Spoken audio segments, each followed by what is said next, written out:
T English First Flight Chapter 3 2 Stories About Flying. Part 1 His First Flight by Liam O'Flaherty. Part 2 Black Aeroplane by Frederick Forsyth. Before you read. Since the earliest times, humans have dreamt of conquering the skies. Here are 2 stories about flying. 1. A young seagull is afraid to fly. How does he conquer his fear? 2. A pilot is lost in storm clouds. Does he arrive safe? Who helps him? Now, let's start. Part 1 His First Flight. The young seagull was alone on his ledge. His 2 brothers and his sister had already flown away the day before. He had been afraid to fly with them. Somehow when he had taken a little run forward to the brink of the ledge and attempted to flap his wings, he became afraid. The great expanse of sea stretched down beneath, and it was such a long way down, miles down. He felt certain that his wings would never support him, so he bent his head and ran away back to the little hole under the ledge where he slept at night. Even when each of his brothers and his little sister, whose wings were far shorter than his own, ran to the brink, flapped their wings, and flew away, he failed to muster up courage to take that plunge which appeared to him so desperate. His father and mother had come around, calling to him shrilly, upbraiding him, threatening to let him starve on his ledge unless he flew away. But for the life of him he could not move. That was 24 hours ago. Since then nobody had come near him. The day before, all day long, he had watched his parents flying about with his brothers and sister, perfecting them in the art of flight, teaching them how to skim the waves and how to dive for fish. He had, in fact, seen his older brother catch his first herring and devour it, standing on a rock, while his parents circled around raising a proud cackle.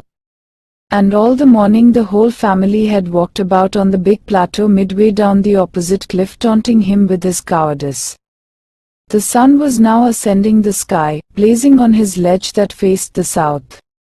He felt the heat because he had not eaten since the previous nightfall. He stepped slowly out to the brink of the ledge, and standing on one leg with the other leg hidden under his wing, he closed one eye, then the other, and pretended to be falling asleep. Still they took no notice of him. He saw his 2 brothers and his sister lying on the plateau dozing with their heads sunk into their necks. His father was preening the feathers on his white back. Only his mother was looking at him. She was standing on a little high hump on the plateau, her white breast thrust forward. Now and again, she tore at a piece of fish that lay at her feet and then scraped each side of her beak on the rock.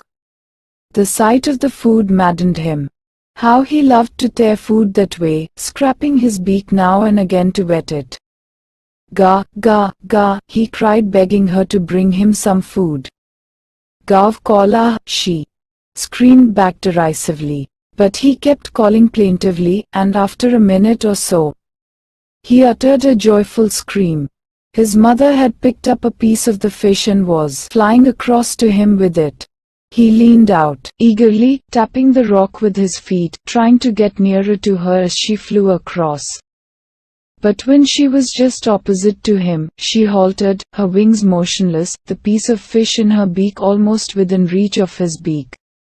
He waited a moment in surprise, wondering why she did not come nearer, and then, maddened by hunger, he dived at the fish.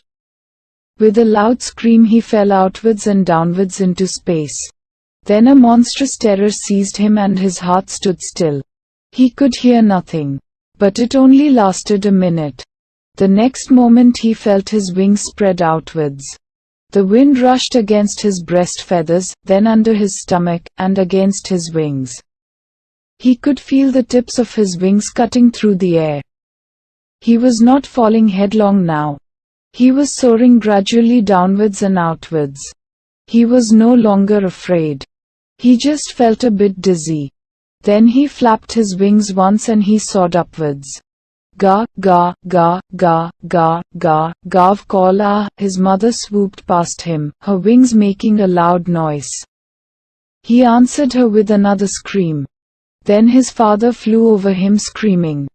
He saw his two brothers and his sister flying around him, curveting and banking and soaring and diving. Then he completely forgot that he had not always been able to fly, and commended himself to dive and soar and curve, shrieking shrilly. He was near the sea now, flying straight over it, facing straight out over the ocean. He saw a vast green sea beneath him, with little ridges moving over it, and he turned his beak sideways and cawed amusedly. His parents and his brothers and sister had landed on this green flooring ahead of him. They were beckoning to him, calling shrilly. He dropped his legs to stand on the green sea. His legs sank into it. He screamed with fright and attempted to rise again, flapping his wings. But he was tired and weak with hunger, and he could not rise, exhausted by the strange exercise. His feet sank into the green sea, and then his belly touched it and he sank no farther. He was floating on it, and around him his family was screaming, praising him, and their beaks were offering him scraps of dogfish. He had made his first flight. Part 2: The Black Aeroplane. The moon was coming up in the east, behind me, and stars were shining in the clear sky above me. There wasn't a cloud in the sky. I was happy to be alone high up above the sleeping countryside. I was flying my old Dakota aeroplane over France back to England. I was dreaming of my holiday and looking forward to being with my family. I looked at my watch, 1:30 in the morning. I should call Paris Control soon, I thought. As I looked down past the nose of the aeroplane, I saw the lights of a big city in front of me. I switched on the radio and said, "Paris Control, Dakota DSO-88 here. Can you hear me? I'm on my way to England. Over." The voice from the radio answered me immediately, "DSO-88, I can hear you. You ought to turn 12 degrees west now, DSO-88. Over." I checked the map and the compass, switched over to my second and last fuel tank, and turned the Dakota 12 degrees west towards England. I'll be in time for breakfast, I thought. A good big English breakfast. Everything was going well, it was an easy flight. Paris was about 150 kilometers behind me when I saw the clouds. Storm clouds. They were huge.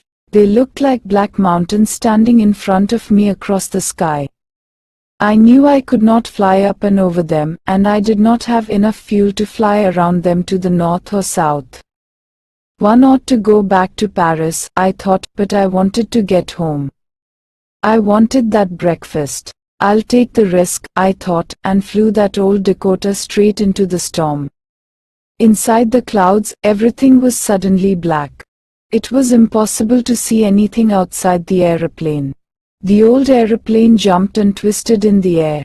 I looked at the compass. I couldn't believe my eyes. The compass was turning round and round and round. It was dead. It would not work. The other instruments were suddenly dead too. I tried the radio. "Paris Control, Paris Control, can you hear me?" There was no answer. The radio was dead too. I had no radio, no compass, and I could not see where I was. I was lost in the storm.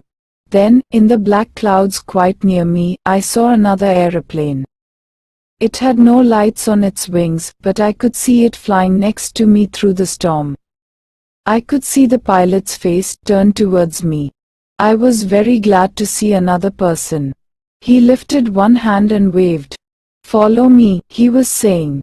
"Follow me. He knows that I am lost," I thought. "He's trying to help me." He turned his aeroplane slowly to the north, in front of my Dakota, so that it would be easier for me to follow him. I was very happy to go behind the strange aeroplane like an obedient child. After half an hour, the strange black aeroplane was still there in front of me in the clouds.